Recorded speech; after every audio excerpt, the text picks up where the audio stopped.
The first step in our pasta fagioli recipe is to bring a large pot of water to a boil. I added about a pinch of salt to this or so, and then we have 1 cup of our ditalini pasta and something to stir our pasta with. And we're gonna cook it for about 6 minutes or so, and then we're gonna strain it in the colander over the sink. So at this point, I'm just gonna go ahead and add my pasta. And after approximately 6 minutes, I will go ahead and strain this and set it aside. The next part, we're gonna be taking chicken bouillon cubes and dissolving them into some hot water. So chicken bouillon cubes, they're just little cubes that have some chicken flavoring, some salt, and some spices. And as you can see, they are very tight and compact. So that's why we put them into some hot water to get them to start dissolving.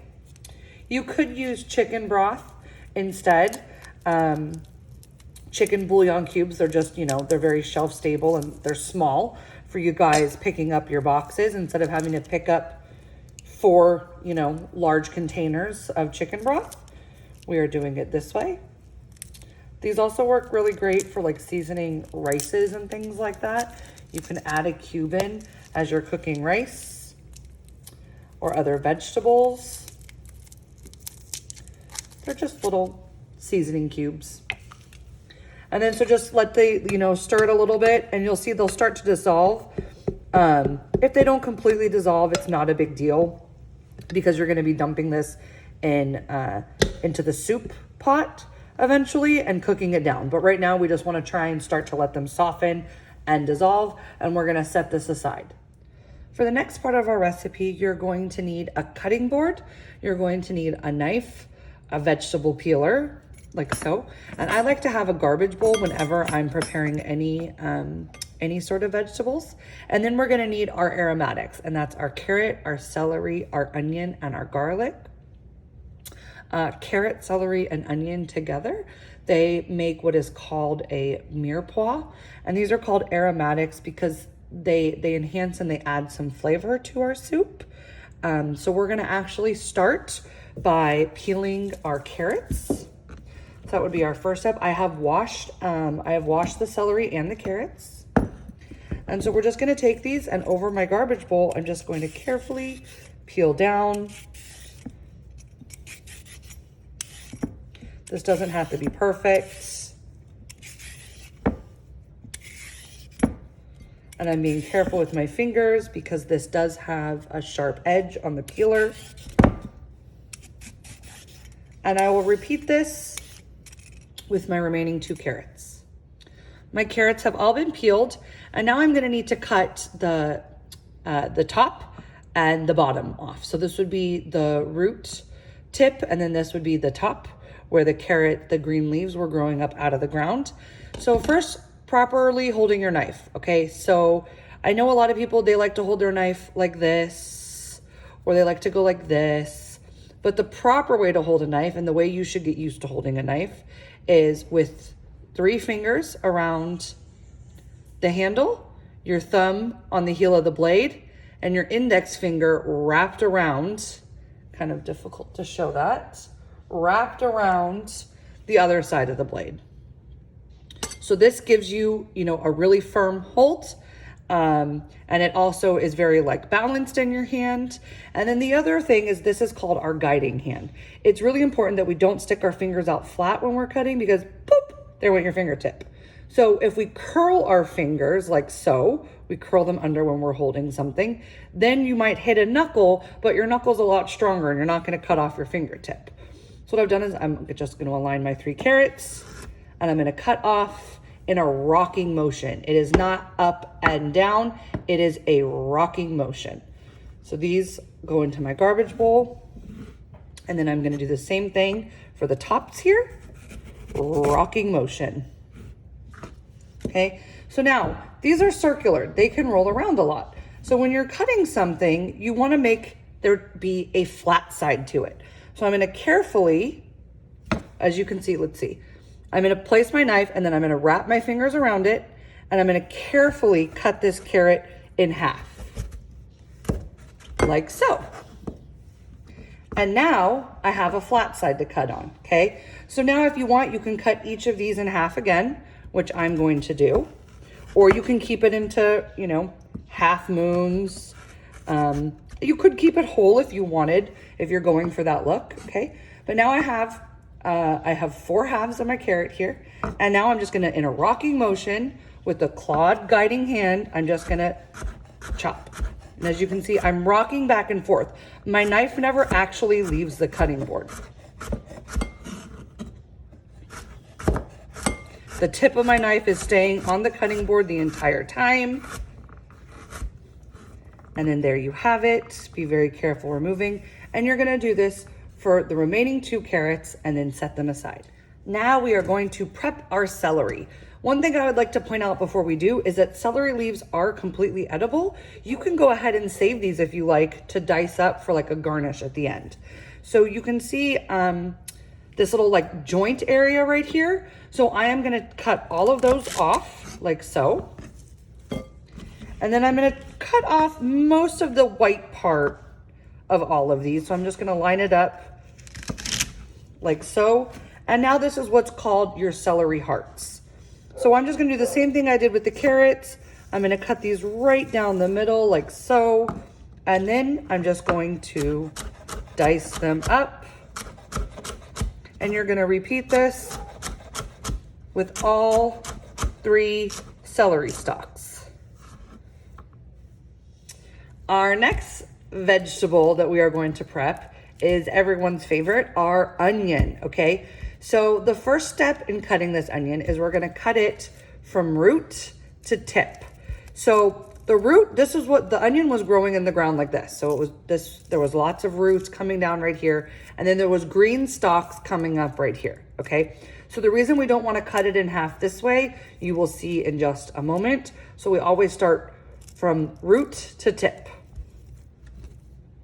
So I'm gonna carefully hold my onion in place and cut down like so, okay?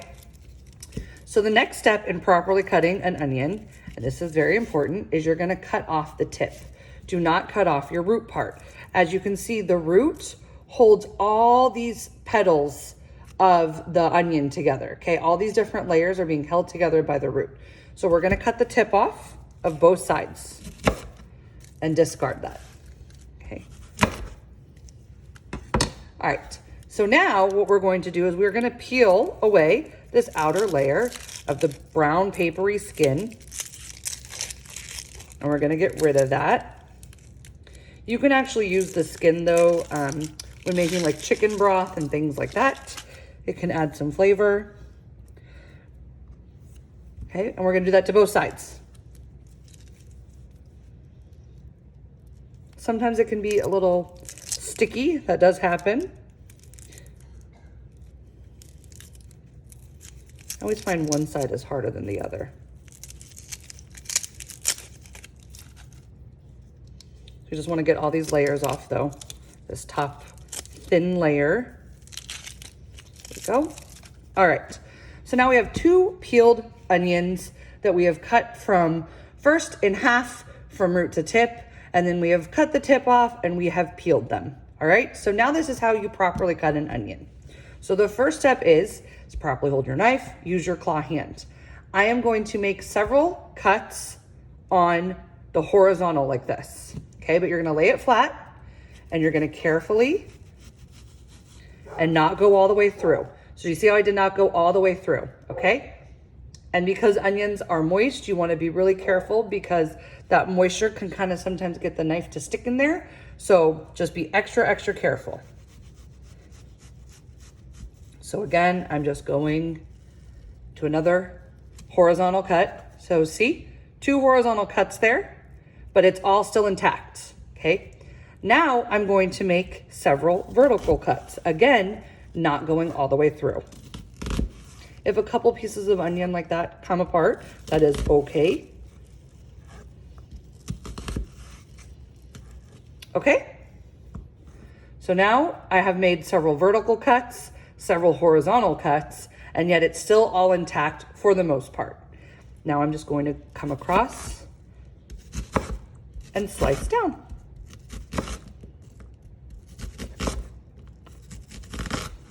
And voila, you have perfectly diced onion every single time. So I will show that to you again. Sometimes when I get to the end here too, I do like to kind of just chop a little bit extra off. It seems a waste. Boom. Okay, so again, we are going to make 2 horizontal cuts, not going all the way through. This is one of the trickier ones to master, so that's why I'm trying to show you twice. Couple vertical cuts, well, more than a couple. And depending on how big your onion is, this is a fairly normal size onion. You could do, you know, 3 or 4 horizontal cuts, and depending on how small of a dice you want. But for this is perfect. And then I'm just carefully chopping all the way down, and when I get to the end, I can make a couple fine little cuts to not waste. And there you have it, our perfectly diced onion. Our last little aromatic here is garlic. So this is called a head of garlic. So this is made up of a bunch of cloves. So for this recipe, we're just using 3 cloves. So you see I can break a clove off. That's a pretty big clove. So you could, in theory, just add these 2, but I like a lot of garlic. You can also add, you know, more. But so you see, when we talk about a whole head, it is all of the cloves together. And then as you can see, you can peel apart, you know, more cloves beneath this like papery skin. But for this, I'm just gonna use these 3 cloves.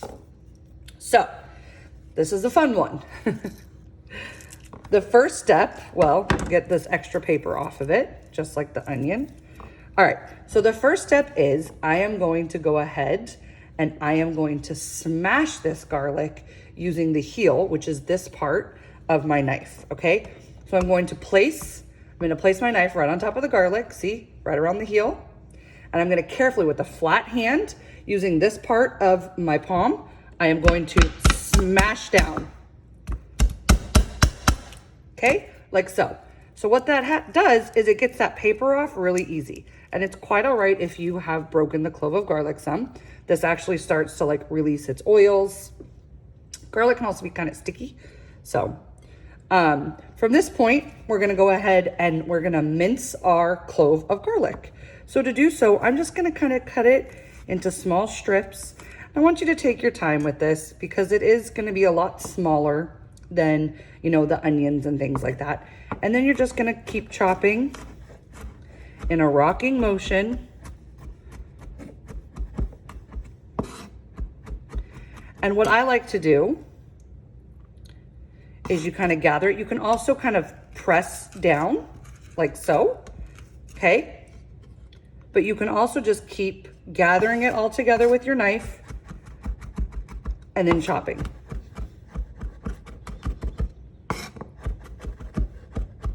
And you want to make sure, because like I said, garlic is sticky. It's going to keep sticking to your knife. So you want to clean your knife off carefully every so often as you're mincing. And this is about the size we're looking for. So you can see that's about the size that we're looking for. There's some bigger pieces and some smaller pieces, but for this in the soup, since it's going to get cooked, this is completely fine. So we're going to repeat those steps with our other 2 cloves of garlic. You're going to need to prep the cans that you have. So you should have a can of tomato sauce, a can of diced tomatoes, and then you should have a can of Great Northern beans and a can of kidney beans. With our beans, we're going to want to drain these and rinse these off in our strainer before we add them to the soup. The diced tomatoes, you do not need to drain, okay? So you're gonna need a can opener. Please remember, we do not use a knife ever, ever, ever to try and stab open, okay? So you need to get your 4 cans open and your beans rinsed and drained. We're gonna take a large soup pot again, your stock pot, okay? And I have this on like a medium high heat. And we're gonna add 2 tablespoons of oil to our pot.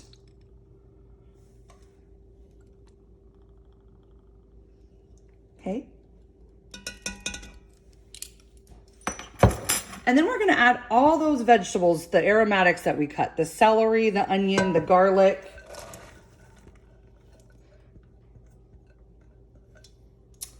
And then we are going to add half a teaspoon of crushed red pepper. If you like it spicier, add more. If you don't like spice, add less or omit altogether. And we're just gonna cook this over this heat for about 3 to 4 minutes until the vegetables start to get tender. My vegetables have been cooking for about 4 minutes now. It should start to smell really fragrant in your house. And you can kind of see my onions are slowly starting to turn a little bit opaque. So we're not looking for super soft vegetables here because we are gonna be adding other ingredients and letting this cook longer. So at this point, what we can do is I have my chicken bouillon that, as you can see, has been dissolved, and we can add our chicken broth.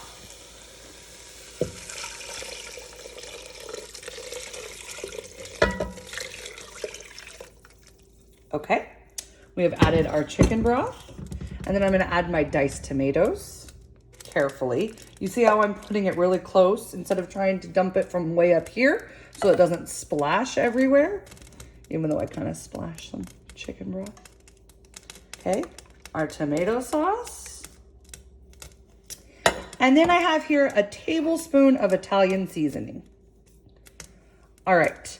Next, you're gonna wanna add some salt and pepper, but I think it's really important to remind you that those chicken bouillon cubes are almost completely salt. So, like I have told you before, you can always re-salt after this has been cooking and adjust, but if you add too much salt, you can't ever take that away. So I'm honestly just gonna start with the littlest bit of salt. Like that's probably 1/8 of a teaspoon. And then some pepper, you know, as much pepper as you like.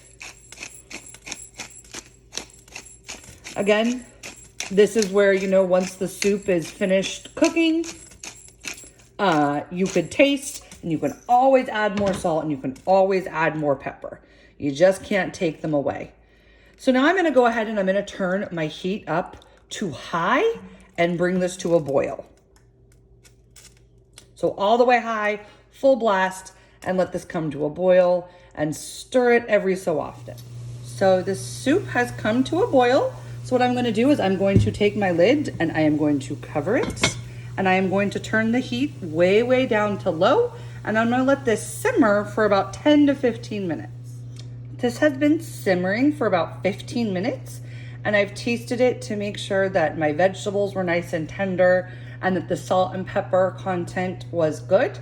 So at this point, we are gonna add, these are our rinsed and drained beans. And then I have my leftover, or not the leftover, but the pasta that we cooked earlier that we set aside. And it's really important at this stage, you don't wanna add the pasta until it's time to serve because the pasta's already been cooked. Once we put it in this hot water, it's gonna kind of start cooking again. So we wanna make sure we serve it before everything gets too mushy. All right, I also wanted to point out that if you wanted to make this recipe vegetarian, you could use vegetable broth instead of chicken bouillon. So, and if you wanted to make it vegan, you could add egg-free pasta because our pasta does have egg in it, which is an animal product. You can also add some like shredded cooked chicken if you wanted to do that, you know, to add some meat to it, or some cooked Italian sausage, you know, it's whatever you prefer. So at this point, I have added all of my ingredients. I'm going to give it a little stir, and then you can feel free to serve this however you like. If you have some leftover bread still, you can make garlic bread. If you have some Parmesan cheese still, you can also go ahead and sprinkle some Parmesan cheese on top. I'm gonna let you plate on your own today and see how creative you can get.